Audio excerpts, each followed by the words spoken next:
वो बंगला छाप का मफलर बांट रहे हैं। जिस तरीके से तस्वीर सामने आई है, मोह भंग नहीं हो रहा है बंगला से, और इसी बंगले के चलते आज ये मंत्री बने हुए हैं। इसी का नाम बेचकर, रामविलास पासवान जी का नाम बेचकर आज मंत्री हैं। आज रामविलास पासवान नहीं होते तो ये कहीं के नहीं होते। हमारे नेता आदरणीय चिराग पासवान जी ने किया, पार्टी के समर्पित कार्यकर्ता ने यह काम किया।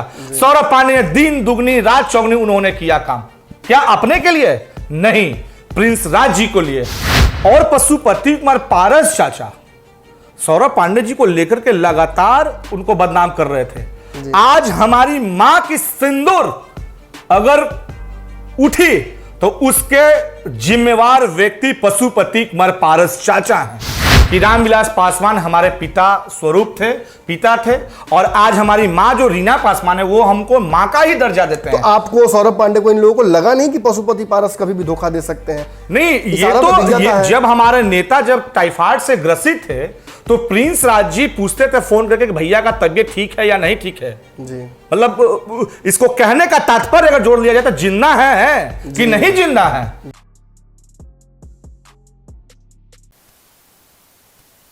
नमस्कार, भारत लाइव ही देख रहे हैं आप। अब बिहार में चिराग पासवान ने दोनों सीटों पर चुनाव लड़कर यह बात तो साबित कर दिया है कि उनका इंटरेस्ट दोनों गठबंधनों में से किसी में नहीं है। हालांकि अगर इंटरेस्ट पॉजिटिवली नहीं हो तो ये तो बात मानी जा सकती है, लेकिन ये कहना सही नहीं होगा कि नेगेटिव इंटरेस्ट उनका है नहीं। नीतीश कुमार को हराने के लिए चिराग पासवान ने फिर से ताल ठोक दी है। लेकिन यहाँ एक बड़ा समीकरण कहीं ना कहीं सामने दिख रहा है। लोग कह रहे हैं कि जहाँ कांग्रेस बाहर हुई है महागठबंधन से, वहीं चिराग पासवान के लिए स्थान भी बन गया है। लेकिन बात तो वही है ना, आप न्योता दीजिए, हम जाएंगे तब तो। और इन सभी बातों के अलावा बिहार की राजनीति में चिराग पासवान की पार्टी को लेकर कई बयान, कई तरह के आरोप प्रत्यारोप भी चल रहे हैं। आपको पता है कि इस चुनाव के घोषणा से पहले ही इस पार्टी को लेकर, रामविलास की, लोजपा की पार्टी को लेकर कहीं ना कहीं दो फाड़ बटा हुआ था। पशुपति पारस कह रहे थे कि मेरी पार्टी है, चिराग पासवान लगातार दावा कर रहे थे। ये सब कुछ तय करना था चुनाव आयोग को, जिसने पार्टी को दो भाग में विभाजित कर दिया और कहीं ना कहीं ये स्थापित भी कर दिया कि अब दोनों अपनी अपनी राजनीति कर सकते हैं। लेकिन इसके बावजूद पशुपति पारस चिराग पासवान पर हमलावर रहते हैं, अलग अलग मंचों से अलग अलग बयान दे देते हैं। हालांकि चिराग पासवान के गुट ने जब से ये पूरा मामला समाप्त हुआ है पार्टी विभाजन वाला, उसके बाद से पशुपति पारस का नाम नहीं लिया है। लेकिन पशुपति पारस लगातार नाम ले रहे हैं, उनके नेता नाम ले रहे हैं। ऐसी स्थिति में आपको याद होगा एक नाम, सौरभ पांडे, जिनको लेकर कहीं ना कहीं बहुत सारे आरोप लगाए थे इस पार्टी के अलग अलग लोगों ने। जो आज पशुपति गुट है वो बार बार हवाला देता है कि सौरभ पांडे की वजह से ही आज चिराग पासवान की स्थिति भी ये हुई है और इसी वजह से लोग बाहर भी हुए हैं। अब सौरभ पांडे जी का एक पत्र हमारे पास आया है। ये पत्र जो है वो सार्वजनिक किया गया है, 3 पन्ने का ये पत्र है। इस पत्र में बहुत सारी बातें उन्होंने कही हैं। ये सारी बातें पशुपति पारस से की गई हैं। इनमें बहुत सारी बातें हैं, लेकिन सभी बातों पर हम आपसे जिक्र नहीं कर सकते। कुछ महत्वपूर्ण बिंदु हैं, उन पर चर्चा करना बहुत जरूरी हो जाता है। और चर्चा करने के लिए हमारे साथ कौन है, आप अच्छे से पहचान रहे हैं, श्री कृष्ण कल्लू। इनसे लगातार हम आपकी बात कराते रहते हैं और अक्सर पक्ष जो है लोजपा का, रामविलास जो लोजपा बन गई है उसका पक्ष, चिराग गुट का पक्ष यही रखते हैं इस चैनल पर। तो ये जो लेटर लिखा गया है, सबसे पहले तो मैं आपसे ये पूछना चाहूँगा कि भोज घरी भी कोहड़ा रोपाता है तो मान्यता कि ठीक है, ये तो भोज खत्म हो गया, अभी कोहड़ा रोपने का क्या फायदा? देखिए, जिस तरीके से पशुपति कुमार पारस चाचा ने लगातार अपने पार्टी, लोक जनशक्ति पार्टी, अपने परिवार और तो और बड़े भाई स्वरूप सौरभ पांडे जी को लेकर के लगातार जो मीडिया के साथियों के सामने सार्वजनिक मंच पर उनके द्वारा जो इनको बदनाम करने की जो कोशिश की जाती है, अति का अंत हो गया है जी। आखिर सौरभ पांडे जी ने, पशुपति कुमार पारस जी, आपका और आपके परिवार तथा आपकी पार्टी को उन्होंने क्या दुख पहुंचाया है? उनके आने से पार्टी का विस्तार हुआ है जी। हमारा जो विजन है बिहार फर्स्ट, बिहारी फर्स्ट, ये विजन कहीं ना कहीं सौरभ पांडे जी का ही लाया हुआ है और उसके वो मेंबर भी हैं जी। और राष्ट्रीय अध्यक्ष आदरणीय चिराग पासवान जी, हमारे दिवंगत नेता स्वर्गीय रामविलास पासवान जी, इस विजन से वो बहुत खुश भी थे। एक रैली का भी आयोजन किया गया था 2020 में जी। लेकिन कोरोना का जो महामारी था उसके वजह से ये रोक दिया गया। तो कहीं ना कहीं सौरभ पांडे जी को लेकर के पशुपति कुमार पारस जी का जो एक दुकान चल रहा था, जी दुकान, उनका एक गिरोह चल रहा था। उस गिरोह का नाम है टिकट बेचवा गिरोह। टिकट बेचवा गिरोह, बिल्कुल। जिक्र भी कहीं इसमें हुआ है, उसमें नाम भी इसमें लिखा गया है। दूसरे पन्ने पर कृष्णराज जी का नाम लिखा गया है कि इनको टिकट दिलाना चाहते थे पशुपति पारस, भारतीय जनता पार्टी से। क्यों? जी। कृष्णराज जी सेफ जो सीट हैं, पे। कृष्णराज जी जो हैं चिराग पासवान जी के छोटे भाई हैं, जी। रामचंद्र बाबू के बड़े लड़के हैं, जी पारस बाबू आपके भी वो भतीजा हैं। तो सभी पार्टी के जो भी कार्यकर्ता हैं उतना ही महत्वपूर्ण है जितना कि कृष्णराज जी हैं। जी। तो कृष्णराज जी के प्रति आपका जो सॉफ्ट कॉर्नर दिखाई दे रहा है, ऐसा क्यों? मतलब सौरभ पांडे जी ने मदद नहीं की पशुपति जी की? अरे सौरभ पांडे जी के द्वारा उनके गिरोह पर ताला मार दिया गया। जी। टिकट बेचवा गिरोह पर ताला मार दिया गया। जो उनका कमाई का जो घर था उसको पूरी तरीके से सौरभ पांडे जी का जो चाबी है, बिहार फर्स्ट, बिहारी फर्स्ट, उस चाबी से उन्होंने पूरा लॉक कर दिया। अब न उनको निगलने में बन रहा है, न उनको उगलने में बन रहा है। इसलिए पारस चाचा को पेट में दर्द हो रहा है। तो पारस चाचा के कुछ करीबी हैं 2-3-4 लोग जो उस गिरोह में शामिल हैं। देखिए, दो बातें यहाँ पे स्पष्ट करना बहुत जरूरी रहता है। इस पे तो बहुत कुछ उन्होंने लिखा है, इस पे विश्लेषण बहुत लंबा हो जाएगा। ये कह रहे हैं, आप भी कह रहे हैं ये बात कि अपनी जगह पे काम कर रहे थे, बहुत इंपॉर्टेंट डॉक्यूमेंट्स, विजन डॉक्यूमेंट जो था फर्स्ट बिहारी फर्स्ट, उसके लिए काम कर रहे थे। पशुपति पारस से इनकी एक बार ही बात हुई है, कोई लड़ाई दोनों में नहीं है, केवल एक मुद्दे पर कि टिकट उनको दिलाना था, उनमें कोई बहुत इंटरेस्ट नहीं था। लेकिन ये बात चिराग पासवान जी की माता जी ने इंटरव्यू में कहा है कि अगर उनको समस्या थी, पशुपति पारस जी को अगर सौरभ पांडे से समस्या थी तो मैं उसे बाहर निकाल देती। इतना इंपॉर्टेंट तो अगर हमारी मां ने जो बात कही है वो बात कहीं ना कहीं उन्होंने भी सही कहा। अगर कोई भी बात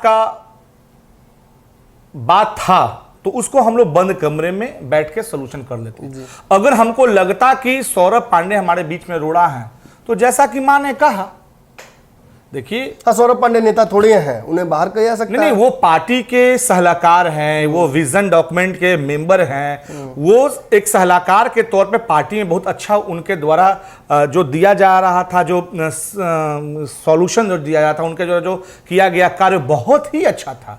उनका ही दिया हुआ कार्य है कि आज हमारे पार्टी का जनाधार बना है। और पशुपति कुमार पारस चाचा सौरभ पांडे जी को लेकर के लगातार उनको बदनाम कर रहे थे। आज हमारी मां की सिंदूर अगर उठी तो उसके जिम्मेवार व्यक्ति पशुपति कुमार पारस चाचा हैं। अगर हमारी मां ने जिस तरीके से मीडिया के सामने आके सब कुछ उन्होंने बताया, हमारे जब पिता स्वर्गीय रामविलास पासवान जी जब आईसीयू में थे, जब वेंटिलेटर पे थे, तो उन्होंने अपनी ऑक्सीजन खोलकर पशुपति कुमार पारस जी से बात करने का उन्होंने प्रयास किया, लेकिन पारस जी हर वक्त उन्हें ब्लैकमेल करते थे। हर वक्त उन्होंने चिराग पासवान जी को कोसने का काम किया, चाहे वो घर हो चाहे वो पार्टी दफ्तर हो। तो आज हमारी मां की जो सिंदूर गायब हुई है, आज हमारी मां जो इस दौर से गुजर रही हैं, हमारे जो घर का जो क्षति विति किया गया है, हमारे जो बंगले को जलाया गया है, और जिस मां को वो भी मां कहते हैं, उस भगवान को वो भगवान कहते हैं, उन्होंने भगवान की प्रतिमा को तोड़ा, अपनी कहे जाने वाली मां की उन्होंने मूर्तियां तोड़ी, उन्होंने उसकी जो सिंदूर कहा जाता है, जो हिंदू धर्म में हम लोग का कहा है सिंदूर, उसने सिंदूर को उजाड़ने का काम अगर कोई किया है तो हमारे चाचा पशुपति कुमार पारस जी ने किया है, पशुपति कुमार पारस जी ने किया है। ये आपकी भावना हम समझ सकते हैं। ऑब्वियसली अगर चाचा किसी के साथ ऐसा करता है, गांव देहात में गोतिया में होते रहता है। नहीं, एक कहावत है हिंदू धर्म में, जी, भाई ऐसन हित नहीं और भाई ऐसन दुश्मन नहीं। वही हमारे चाचा पशुपति कुमार पारस चाचा हैं। नहीं, यहाँ जिस तरीके से रामविलास पासवान जी ने जब वो जा रहे थे, इस दुनिया को अलविदा कर रहे थे, तो अपने पुत्र चिराग पासवान जी को उनके गोदी में छोड़कर उन्होंने चला गया। क्यों? कि आप अब इसका पालन पोषण कीजिएगा, इसको दूध पिलाइएगा। पशुपति कुमार पारस जी ने कभी दूध नहीं पिलाया, उन्हें 20 पिला दिया, 20। वो चाहते थे कि अब इस दुनिया में चिराग भी नहीं रहे, लेकिन ऐसा नहीं हुआ और बिहार की जनता उनके साथ है। पशुपति पारस जी ये अलग अलग मंचों पर अलग अलग समय में कहते आए हैं कि हमारा लड़ाई चिराग से नहीं है, सौरभ पांडे की वजह से लड़ाई है।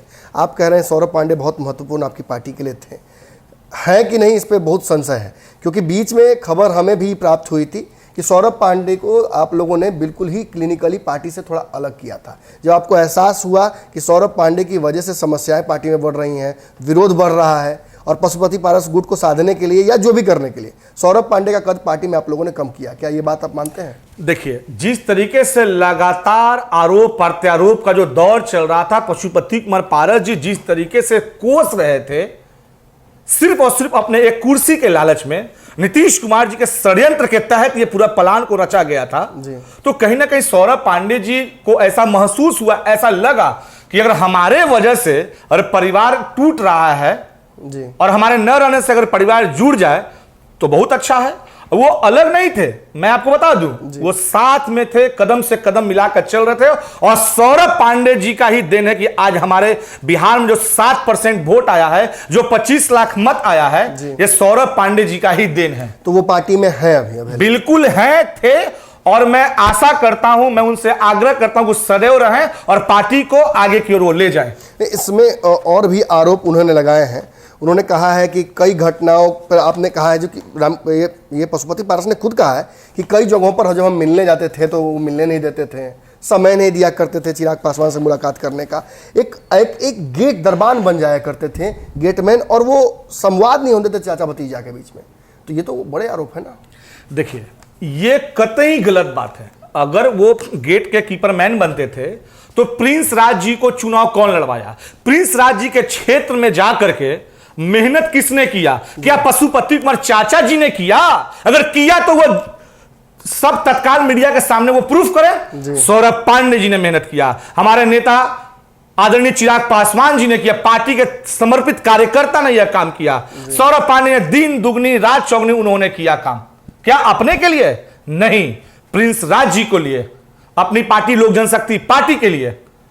और तो और प्रिंस राज जो हैं, जो उपचुनाव हो रहा है उसमें मॉफलर जो बांट रहे हैं अपने हाथों से, वो बंगला छाप का मॉफलर बांट रहे हैं। जिस तरीके से तस्वीर सामने आई है, मोह भंग नहीं हो रहा है बंगला से, और इसी बंगले के चलते आज ये मंत्री बने हुए हैं। इसी का नाम बेचकर, रामविलास पासवान जी का नाम बेचकर आज मंत्री हैं। आज रामविलास पासवान नहीं होते तो ये कहीं के नहीं होते। देखिए, इन 3 पन्नों में बहुत कुछ लिखा है उन्होंने, मैं बार बार कह रहा हूँ, लेकिन एक बहुत बड़ा खुलासा भी किया है जिसकी चर्चा मैं अंतिम सवाल के तौर पे करना चाहूँगा। ये बात चिराग पासवान ने भी कहीं ना कहीं कही थी, लेकिन इस संजीदगी से उन्होंने नहीं कभी कहा था। सौरभ पांडे इस पत्र में लिखते हैं साफ तौर पर कि 15 सीटें ऑफर की गई थी भाजपा की तरफ से। 15 सीटों पर रामविलास पासवान भी तैयार नहीं थे, चिराग पासवान भी तैयार नहीं थे, और बड़ी बात, पशुपति पारस खुद भी तैयार नहीं थे। ये दावा कर रहे हैं वो खुद, ये दावा उनका सही है? बिल्कुल सही है। तो फिर आज क्यों पशुपति पारस जाके बैठे हुए हैं गोदी में? इसके पीछे कारण है, उनको कमाई नहीं मिल रहा था जी। 15 सीट में कौन किस पे सीट पे लड़ता, वो तो उस समय गश्त तो लिए थे जी, लेकिन उनको ऐसा लग रहा था कि जब हम क्या करेंगे। तो मतलब उन्होंने बाद में झूठ बोला? बिल्कुल, पारस चाचा शुरू से ही झूठ बोलते आ रहे हैं। हमको जहां तक अपना एक अनुभव, हम भी पार्टी में तकरीबन 14 साल से हैं, और आप काफी परिवार से भी नजदीक रहे हैं। हम हर वक्त कहते हैं कि रामविलास पासवान हमारे पिता स्वरूप थे, पिता थे, और आज हमारी माँ जो रीना पासवान है वो हमको माँ का ही दर्जा देते हैं। तो आपको, सौरभ पांडे को, इन लोगों को लगा नहीं कि पशुपति पारस कभी भी धोखा दे सकते हैं? नहीं, जब हमारे नेता जब टाइफाइड से ग्रसित थे तो प्रिंस राज जी पूछते थे फोन करके कि भैया का तबीयत ठीक है या नहीं ठीक है जी।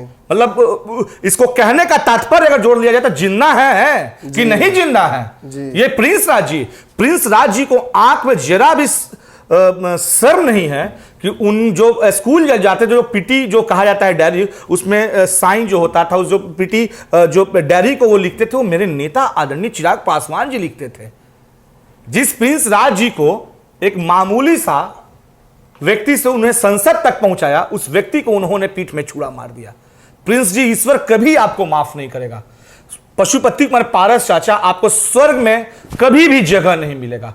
स्वर्ग में क्या, आपको तो नरक में भी जगह कभी नहीं मिलेगा। आपने अभी आरोप, अंतिम सवाल है मेरा, आपने आरोप लगाया कि कहीं ना कहीं रामविलास जी की जो स्थिति हुई थी, स्वास्थ्य उनका जो गिरा था, उसमें कुछ हद तक पशुपति जी के व्यवहार भी उसमें नहीं, मैं ये बात वो भी कहते हैं नहीं, मैं आपको स्पष्ट कर दूं इस बात को। मेरे नेता जब राष्ट्रीय अध्यक्ष बने थे चिराग पासवान जी, उस वक्त से ही नागावार गुज रहा था पशुपति कुमार चाचा जी को जी। जबकि उनका सहमति था, लेकिन उनका सहमति अब हम लोगों को ऐसा लगता है कि उस सहमति नहीं था, वो ऊपरी मन से सहमति दिए थे। आज हमारी मां का जो माथा का जो सिंदूर उजड़ा, अगर आज हमारे पिता इस दुनिया में नहीं है तो ये पशुपति कुमार पारस चाचा के चलते नहीं है, उनकी वजह से नहीं है। नहीं तो आज हमारे पापा जिंदा होते, आज हमारे पिता जिंदा होते।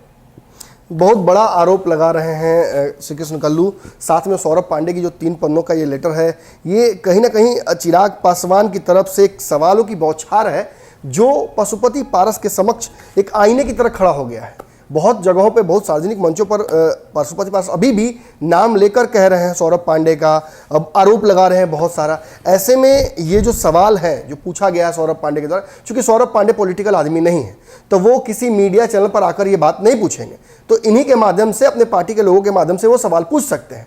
अब कहीं ना कहीं इन सवालों का जवाब पशुपति पारस को देना होगा। विशेष हम पशुपति पारस गुट से भी बात करने की कोशिश करेंगे, उनसे भी सवाल पूछने की कोशिश करेंगे कि आखिर सौरभ पांडे ये जो आरोप लगा रहे हैं, इन आरोपों पर आपको क्या कहना है। फिलहाल इस खबर में इतना ही, धन्यवाद। अगर ये वीडियो पसंद आई और वह बिहार के राजनीति और बिहारियत से सरोकार रखेनी तो सब्सक्राइब बटन दबा के चैनल के सब्सक्राइब कर ली। ओजे एगो घंटी बा, ओकरा बटन दबा देला से कुल सटीक और मारक खबर रुआ मुफ्त में मिल जाई। अगर रुआ पत्रकारिता के हमनी के नया प्रयोग में सहयोग कर चाहतानी तो ज्वाइन बटन दबा दी। पेटीएम नंबर नोट कर ली 9386816700। धन्यवाद।